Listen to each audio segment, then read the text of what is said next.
السلام علیکم ناظرین، بوراک نیوز کے ساتھ میں ہوں آپ کا میزبان عبداللہ شادمان۔ اس وقت ہمارے ساتھ موجود ہے پی ٹی آئی کے رہنما اور پاکستان کے سینئر قانون دان شعیب شاہین صاحب۔ سر، پولیس نے پچھلے دنوں پارلیمنٹ ہاؤس پر ریڈ کیا، تو سر پولیس کا کیا مقصد تھا؟ کیا پی ٹی آئی رہنماؤں کو گرفتار کرنا تھا یا پارلیمنٹ کی ساکھ کو نقصان پہنچانا تھا؟ دونوں کام تھے۔ نہ صرف پارلیمنٹ کی ساکھ کو نقصان، پارلیمان تو ربر اسٹیمپ رہ گئی ہے۔ پارلیمان کی حیثیت کیا ہے؟ جب ایک بلڈنگ میں ڈاکو کو بٹھا دیں گے، جو وہ تو الیکٹڈ ہی نہیں ہے سوائے پی ٹی آئی کے لوگوں کے یا چند اور لوگوں کے، زیادہ تر تو وہ سارے کٹ پتلی بٹھائے ہوئے ہیں، فارم 47 کی پیداوار ہیں، ہم جیت کے باہر بیٹھے ہوئے ہیں، جو ایسے ہی ہارے ہوئے لوگ ہیں ان کو اندر بٹھا دیے۔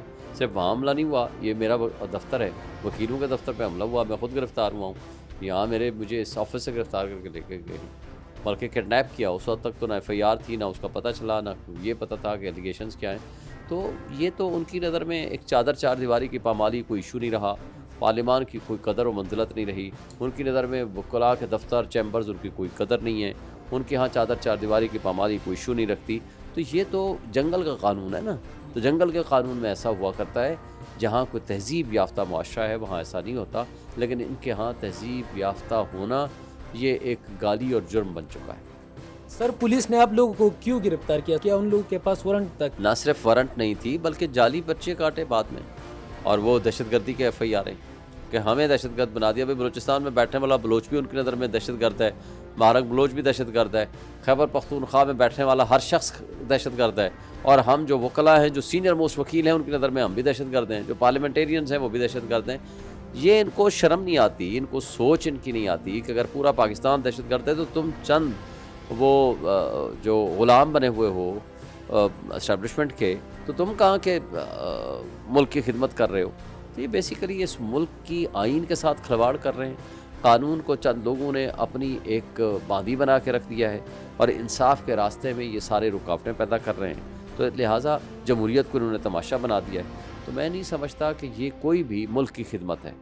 سر، یہ بتائے کہ حکومت نے ریسنٹلی جو بل پاس کیا کہ کوئی بھی احتجاج کرنا ہو یا جلسہ کرنا ہو تو سب سے پہلے آپ نے انتظامیہ سے اجازت لینا پڑے گا، اور پھر مقررہ جو وقت ہوتا ہے اسی کے اندر ہی آپ نے ختم کرنا ہے۔ خلاف ورزی کی صورت میں 3 سال کی سزا بھی ہو سکتی ہے۔ تو سر، کیا آپ کو کیا لگتا ہے کہ اس سے ڈیموکریسی کو، احتجاج تو ہر بندے کا بنیادی حق ہے، تو اس سے سر جمہوریت کو، جو کہ عوام کی آزادی ہے، اس کو نقصان نہیں پہنچے گا؟ جی بالکل، آپ نے درست کہا کہ آئین ایک حق دیتا ہے، اس کے اوپر قدغن لگانا کسی صورت مناسب نہیں ہے، اور اس میں یہ نہیں ہے کہ اگر 7 بجے کے بعد یہ ٹائم باؤنڈ ہے تو اس کے بعد آپ نہیں کریں گے۔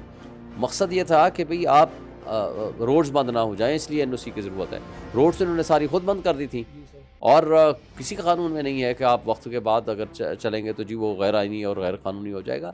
یہ سارا فراڈ کر رہے ہیں، بے ایمانی کر رہے ہیں، صرف پی ٹی آئی کا راستہ روکنے کے لیے یہ حرکتیں کر رہے ہیں۔ اس قانون کی وائریز کو ہم انشاءاللہ چیلنج کریں گے اور اس کو سیٹسفائڈ کرائیں گے۔ یہ آئین کی خلاف ورزی ہے۔ سر، ابھی ریسنٹلی وزیر اعلیٰ خیبر پختونخوا الیامین گنڈاپور نے صحافیوں کے خلاف کافی نازیبا الفاظ کا استعمال کیا، تو سر کیا آپ ان کو کنڈیم کریں گے یا نہیں؟ دیکھیں، انہوں نے صحافیوں کے خلاف نہیں کہا، چند صحافیوں کے بارے میں بات کی۔ چند کا مطلب ہے بہت تھوڑی تعداد۔ تو جو چند لوگ ہیں جنہوں نے اس ملک کے ساتھ کھلواڑ کیا ہے، تو میرا خیال ہے کہ ان کی حد تک انہوں نے بات کی ہے، انہوں نے باقی تو جو صحافی ہیں جو جہاد کر رہے ہیں، ہمارے ساتھ کھڑے ہوئے ہیں، ان کے بارے میں تو انہوں نے نہیں کہا۔ تو چند کا مطلب یہ ہے کہ جو چند ایک لوگ جو غلط حرکتیں کر رہے ہیں ان کے بارے میں انہوں نے کہا ہے۔ تو میرا خیال ہے کہ یہ بات بڑی واضح ہے، لوگوں نے اس کو مس انڈرسٹینڈ کیا ہے۔ سر، خیبر پختونخوا کے جو وزیر اعلیٰ ہے الیامین گنڈاپور، وہ تو اپنے جلسوں میں کافی ولولہ خیز خطاب کرتا ہے، اور پھر مطلب عوام کو وہ ایسے باتیں کرتا ہے کہ میں تو اسٹیبلشمنٹ کے خلاف ہوں، لیکن پھر وہ 9 گھنٹے غائب ہو جاتا ہے، اور کچھ صحافیوں کے مطابق وہ ایجنسیوں کے دفتر میں تھا اور معاملات طے کرنے کی کوشش کر رہا تھا۔ تو سر، یہ پی ٹی آئی کے لیڈرشپ کا دوہرا معیار نہیں ہے؟ دیکھیں، ایسی کوئی بات نہیں ہے۔ ایک ہے گورننس کے ایشوز کے اوپر آپ کی مذاکرات یا ملاقات، یا سیکیورٹی ایشوز کے اوپر آپ کی ڈسکشن اگر وہ ہے، تو اس دن تو رات کو یہ بتایا گیا کہ ان کو اغوا ہو گئے ہیں اور ان کو اسٹیبلشمنٹ نے اغوا کیا ہوا ہے، یا وہاں وہ گئے تھے۔ میری تو بات نہیں ہوئی، میں ظاہر پرسوں رہا ہو کر آیا ہوں، لیکن کیا حالات ہیں ایکچولی وہ تو میری بات نہیں ہوئی۔ لیکن صورتحال یہ ہے کہ اگر ایک ملک کا چیف ایگزیکٹو ہے اور اس کو اغوا کیا گیا ہے یا اس کا رابطہ منقطع ہو گیا، اور وہ اگر سیکیورٹی کے ایشوز کے اوپر اور گورننس کے ایشوز کے اوپر اگر کوئی فنکشنریز آف دی گورنمنٹ کے طور پر اگر کوئی بات کرتا ہے یا کوئی مذاکرات کرتا ہے، اس میں کوئی بری بات نہیں ہے، لیکن وہ جو باتیں کر رہا ہے وہ باتیں غلط نہیں ہیں۔ اگر وہ باتیں اگر اسٹیبلشمنٹ کا بندہ ہوتا تو آج سارا میڈیا اس کے حق میں بول رہا ہوتا، جو اسٹیبلشمنٹ کے پٹھو انہوں نے بٹھائے ہوئے ہیں، آپ کو پتہ ہے کہ کس طرح جن کی نہ ساکھ ہے، نہ وہ الیکٹڈ ہے، نہ ان کی کوئی حیثیت ہے، ان کو 24 گھنٹے انہوں نے پی ٹی وی تک بٹھایا ہوتا ہے، سارے میڈیا چینل ان کو دکھا رہے ہوتے ہیں اور سارے علی امین گنڈاپور کے خلاف لگے ہوئے ہیں۔ اگر وہ اسٹیبلشمنٹ کا پٹھو ہوتا تو آج سارے اس کو راگ الاپ رہے ہوتے۔ تو اس سے نظر آتا ہے کہ وہ اسٹیبلشمنٹ کو آنکھیں دکھاتا ہے، ان کو سچ بولتا ہے، ان کی آنکھوں میں آنکھیں ڈال کے بات کرتا ہے۔ جو سچ بولنے والا بندہ ہوتا ہے اسی کے خلاف کارروائی ہوتی ہے۔ سر حکومت ابھی جو آئین میں ترامیم کر رہی ہے تو کیا وہ لوگ 2/3 اکثریت مکمل کرنے میں کامیاب ہو جائیں گے؟ فضل الرحمان حکومت کا ساتھ دے گا یا سر P T I leadership in کو منا لے گی؟ دیکھیں میرا خیال ہے کہ مولانا فضل الرحمان نے خود کہہ دیا ہے کہ اگر میں حکومتی اتحاد کا حصہ بنوں گا تو میں سیاسی خودکشی کروں گا۔ میرا نہیں خیال کہ اس وقت جو ان کو اپنی رسپیکٹ ایک ان کو ملی ہے اس کو وہ کھو دیں گے۔ اور دوسری بات ہے کہ اس طرح کی تبدیلی، یہ تو کل اگر ان کا بندے پورے ہوتے رات کی تاریکی میں یہ تو پاس کر چکے ہوتے۔ یہ تو سب سے بڑا حملہ تھا یہ سپریم کورٹ کے اوپر، یہ تو اٹیک تھا آئین کے اوپر، یہ تو عدلیہ کے آزاد عدلیہ کو ختم کرنے کے مترادف تھا اس ملک میں۔ تو پھر اس سے تو ماشاء اللہ سے بھی زیادہ بدتر یہ اٹیک تھا۔ یہ اپنے آپ کو جمہوری کہتے ہیں، ان کو تو جمہوری کہنا ہی ان کو شرم آنی چاہیے، ان کے اوپر تو آرٹیکل 6 لگنا چاہیے۔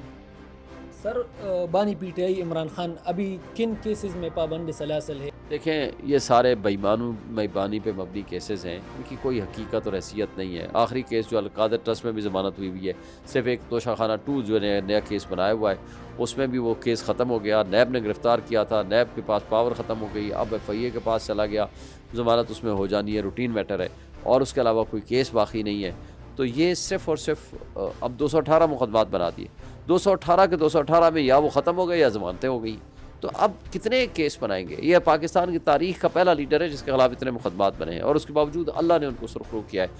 وہ ایک آنیسٹ ٹرو لیڈر ہے اس قوم کا۔ میرا خیال ہے کہ زیادہ دن نہیں لگیں گے کہ انشاءاللہ اس کی ضمانتیں بھی ہوں گی اور وہ باہر بھی آئے گی۔ سر آپ کو کیا لگتا ہے کہ بانی P T I Imran Khan قانونی طور پر جیل سے رہا ہو جائے گا؟ اس لیے کہ آپ نے خود بتایا کہ ان کے کیسز تو ختم ہو چکے ہیں، تو کیا سر وہ ڈیل کرے گا یا وہ قانونی طور پر نکل آئے گا جیل سے؟ دیکھیں وہ ڈیلر نہیں ہے، وہ لیڈر ہے۔ اگر اس نے ڈیل کرنی ہوتی تو وہ 6 مہینے پہلے کر لیتا، سال پہلے کر لیتا۔ وہ انشاءاللہ قانونی طور پر رہا ہوگا اور وہ ہمارے درمیان عوام میں ہوگا، اور حق حکمرانی عوام نے ان کو دیا ہے، عمران خان کو دیا ہے، اور انشاءاللہ وہ اس ملک کا پرائم منسٹر بھی بنے گا۔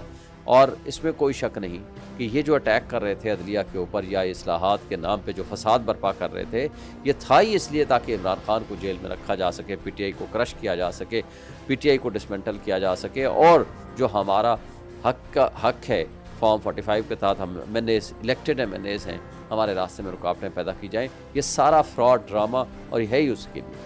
سر اگر معاملات اس طرح جاری رہے تو اس کا تو کوئی نتیجہ نکلنے والا نہیں، تو کیوں نہ پی ٹی آئی کے لیڈرشپ اور باقی جتنے بھی اسٹیک ہولڈرس ہیں وہ بیٹھ کر معاملات طے نہیں کرتے؟ اس طرح اگر معاملات جاری رہے تو سر اس کا تو کوئی نتیجہ نکلنے والا نہیں۔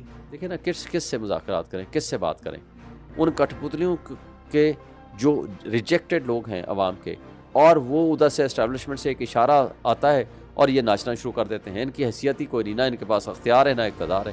تو لہٰذا ہم نے عوام سے مذاکرات کرنے ہیں اور عوام نے ہمیں مینڈیٹ دیا ہے، تو لہٰذا حق کی حکمرانی عوام کا ہے، اور عوام نے ہمیں حق دے دیا ہے، اور ہمیں انصاف کی امید عدلیہ سے ہے اور انشاءاللہ اور عوام سے ہے، اور ہمیں انشاءاللہ ہمارا حق ملے گا۔ سر علی امین گنڈاپور نے ریسنٹلی اپنے جلسے میں بتایا ہے کہ میں 15 دن کا الٹیمیٹم دیتا ہوں، اگر قانونی طور پر عمران خان رہا نہ ہوا تو پھر میں خود ان کو رہا کروں گا۔ تو سر ابھی تو دن ختم ہوتے جا رہے ہیں، تو کیا کرے گا؟ رہا ہو جائے گا عمران خان قانونی طور پر یا وہ کچھ کرے گا؟ دیکھیں یہ سمبولک بات تھی، سمبولک تھی کہ ہم تحریک شروع کریں گے، مقصد یہ تھا۔ تو تحریک ہم نے شروع کر دی ہے الحمدللہ۔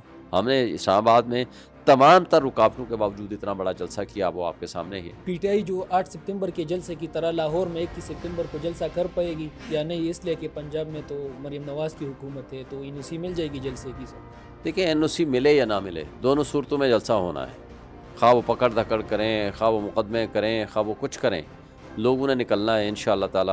لوگ پہنچیں گے اور جلسہ بھی ہوگا، اور انشاءاللہ تعالی مظاہرہ بھی ہوگا، پروٹیسٹ بھی ہوگا، ساری چیزیں ہوں گی۔ جہاں جہاں روکیں گے وہاں پروٹیسٹ ہوگا، وہاں جلسہ ہوگا۔ انشاءاللہ میں ہوپفل ہوں کہ جلسہ کامیاب ہوگا انشاءاللہ۔ بہت بہت شکریہ سر۔ تو جی ناظرین، یہ تھے شیخ شاہین جنہوں نے ہمیں پاکستان کے سیاسی حالات اور پی ٹی آئی کے معاملات کے بارے میں آگاہ کیا۔ انشاءاللہ ملتے ہیں اگلی ویڈیو میں، تب تک مجھے اجازت دیجیے، اللہ نگہبان۔